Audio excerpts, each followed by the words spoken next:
مساء الخير عليكم جميعا. كلنا او معظمنا بنتعرض للظلم ومبنكونش عارفين نعمل ايه وبنفكر كتير، ومن كتر الوجع اللي بنحس بيه واحنا مظلومين بتنقسم الناس لثلاث اقسام.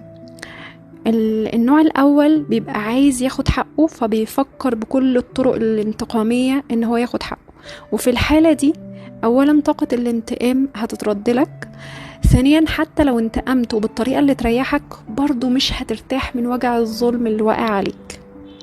طيب الطريقة التانية او النوع التاني من البشر بيبقوا نفسهم او ياخدوا حقهم ونفسهم ينتقموا ونفسهم يعملوا حاجات كتير عشان ما يحسوش وجع الظلم، بس ما بيكونوش قادرين يعملوا اي حاجة، فبيفضلوا يتألموا ويعيطوا ويدعوا على اللي ظلمهم. النوع التالت بقى، وهو ده المفروض يعني ان احنا صحيا ان احنا نلجأ لان احنا نتعلم الطريقة دي، ان انت تعيش مع نفسك، ترد حقك لنفسك، ترد كرامتك لنفسك، تشوف نفسك شخص كويس وتعمل حاجات كويسة وتعمل حاجات حلوة وتفرح وتفرح اللي حواليك.